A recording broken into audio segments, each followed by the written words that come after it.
Welcome back to our channel. నేను మీ మాధురి.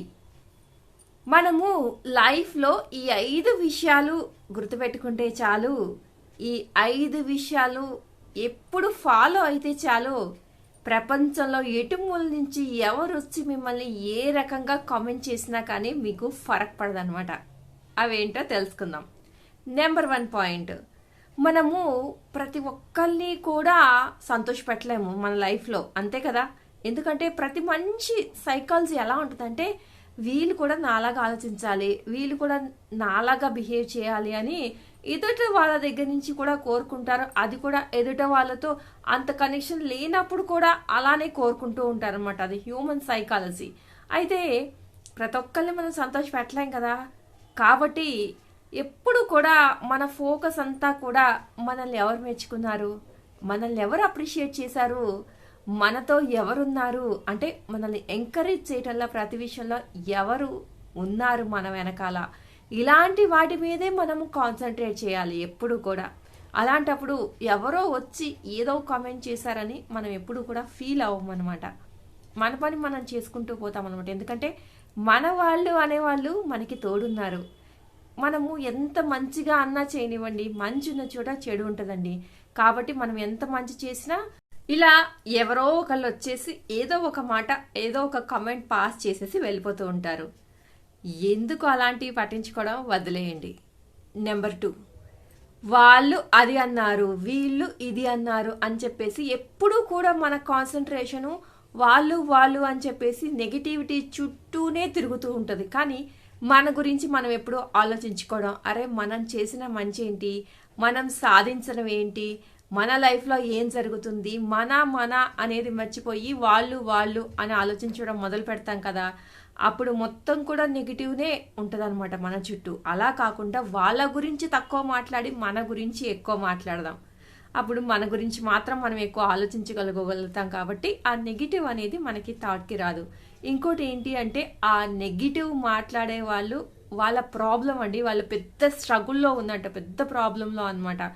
కాబట్టి వాళ్ళు ఎదుట వాళ్ళ గురించి అలా మాట్లాడుతూ ఉంటారు. అది వాళ్ళ ప్రాబ్లం మనం ఇంకెందుకు చెప్పండి. వాళ్ళ హెడేక్ మనం ఎందుకు తీసుకోవాలి చెప్పండి. వాళ్ళ తలనొప్పిని వాళ్ళనే భరించనిద్దాం, మనం మన నెత్తి మీద వేసుకోవద్దు. ఓకేనా. ఇంకా 3rd పాయింట్ వచ్చేసి, ఒకళ్ళు వచ్చి ఒక కామెంట్ చేస్తారండి, ఇంకొకళ్ళు వచ్చి ఇంకొక కామెంట్ చేస్తారు, లేదంటే 10 మంది వచ్చి 10 కామెంట్ చేస్తారు, లేదంటే 100 మంది వచ్చి 100 కామెంట్స్ చేస్తారు. వీళ్ళందరూ వచ్చేసి మన గురించి ఏదో కామెంట్ చేసి వెళ్ళిపోయినా సరే, మనలో ఉన్న మంచి కానీ, మనలో ఉన్న మంచి వాల్యూస్ కానీ, మనల్ని ఎవరినైతే ప్రేమిస్తూ ఉంటారు కానీ మనల్ని, వాళ్ళందరినీ కూడా వీళ్ళు మన నుంచి లాక్కోగలుగుతారా? లేదు అంటే మన అలవాట్లను కానీ, మనకి బై బర్త్ వచ్చినటువంటి మన మంచి మంచి క్వాలిటీస్ కానీ, మన స్ట్రెంగ్త్ ఏదైతే ఉంటుందో మనము అన్ని సాధించటానికి ఆ కాన్ఫిడెన్స్ని కానీ దేన్నైనా మన నుంచి లాక్కోగలుగుతారా? ఎవరు ఏది చేయలేరు. ఓన్లీ నోటితో ఒక కమెంట్ మాత్రమే పాస్ చేయగలుగుతారనమాట. కాబట్టి అలాంటి వాటిని పట్టించుకొని అలాంటి వాటికి హైప్ ఇచ్చి మనము వాళ్ళని హైలైట్ చేయొద్దనమాట. ఎవరు ఏం చేసినా మన వాళ్ళనైతే మన దగ్గర నుంచి లాక్కోలేరనమాట. మనల్ని నమ్మే వాళ్ళని మన దగ్గర నుంచి తీసుకొని వాళ్ళు పోలేరు. ఓన్లీ మాటలు అనగలుగుతారు అంతే. కాబట్టి వాటికి వాల్యూ లేదు. వాల్యూ లేని వాటి గురించి మనం థింక్ చేయాల్సిన పని లేదనమాట. ఇది నెంబర్ 3. 4th పాయింట్ వచ్చేసి, ఏది కూడా హార్ట్కి తీసుకోకు.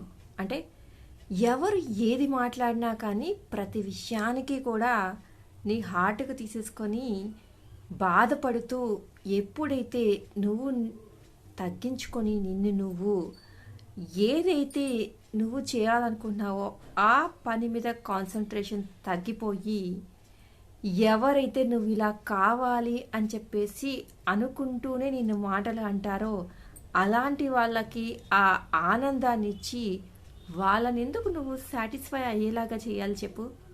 సో వాళ్ళకి ఆ ఆనందాన్ని ఇవ్వకు. నిన్ను నెగిటివిటీ మాటలు అనేసి నిన్ను అగాధంలో తోసేయాలి అని చూసే వాళ్ళకి నీ ద్వారానే ఆనందము ఎందుకు ఇవ్వాలి చెప్పండి.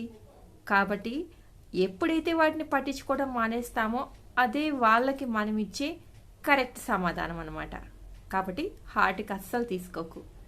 కానీ అప్పుడప్పుడు చిన్న చిన్న క్రిటిసిజాన్ని, చిన్న చిన్న నెగిటివిటీని కూడా తీసుకోవడం అలవాటు చేసుకున్నామంటే లైఫ్లో ఇంతకంటే పెద్దవి వచ్చినప్పుడు చాలా ఈజీగా మనం డీల్ చేయగలుగుతాం అనమాట. ఇదండి 4th పాయింట్. ఇక 5వ పాయింట్ ఏంటి అంటే, వీటన్నిటినీ కూడా చుట్టూ పెట్టుకొని మనము ఒక బరువు మోస్తున్నంత బరువుగా మొయ్యాల్సిన పని లేదు. మొత్తం నెగిటివిటీని మీ దగ్గర నుంచి ఇలా తనేసి చక్కగా చుట్టూ పాజిటివిటీ అనే కవచాన్ని ఏర్పరచుకొని మూవ్ ఆన్ అయి వెళ్ళిపోవడమే లైఫ్లో మనం చేయాల్సింది. ఈ 5 కనుక ఖచ్చితంగా మనం పాటించామనుకోండి, ప్రపంచంలో ఏ మూలకెళ్ళినా ఎక్కడికి వెళ్ళినా కానీ మనము ప్రశాంతంగా బతికేయగలుగుతాం. ఇది ఈ పర్టికులర్ పర్సన్కి అని కాదండి, చిన్న పెద్ద ఆడ మగ, అది ఏ రిలేషన్షిప్ అయినా, వైఫ్ అండ్ హస్బెండ్ అయినా, లవర్స్ అయినా, లేదు అంటే ఏ డిపార్ట్మెంట్లో ఉన్న వాళ్ళైనా, ఎంప్లాయీస్ కానివ్వచ్చు, బిజినెస్ కానివ్వచ్చు, ఏ వర్క్ చేసే వాళ్ళైనా కానీ ప్రతి ఒక్కరికి కూడా ఇవి పాటించవచ్చు అనమాట. సపోజ్ నాలాగా యూట్యూబ్లో ఉన్న వాళ్ళు ఎవరైతే నెగిటివ్ కమెంట్స్తో సఫర్ అవుతున్నారో అలాంటి వాళ్ళు కూడా దీన్ని ఫాలో అవ్వచ్చు, ఎవరైనా కానీ. ఎందుకు అంటే పాజిటివిటీ ఉన్న పక్కనే నెగిటివిటీ కంపల్సరీగా ప్రతి ఒక్క లైఫ్లో మనం ఫేస్ చేస్తూనే ఉంటాము. అలాంటి వాళ్ళందరూ ఇవి పాటిస్తే చాలు, దాని నుంచి ఈజీగా బయటపడవచ్చు అనమాట. ఇదండి ఈరోజు వీడియో కనుక నచ్చితే లైక్ చేయడం మర్చిపోవద్దు. మరి ఇలాంటి వీడియోస్ కోసం వెంటనే ఛానల్ సబ్స్క్రైబ్ చేసుకొని పక్కనే ఉన్న బెల్ ఐకాన్ని కూడా ప్రెస్ చేసేయండి. అప్పుడే డైలీ నోటిఫికేషన్స్ మీ దాకా వచ్చేస్తాయి.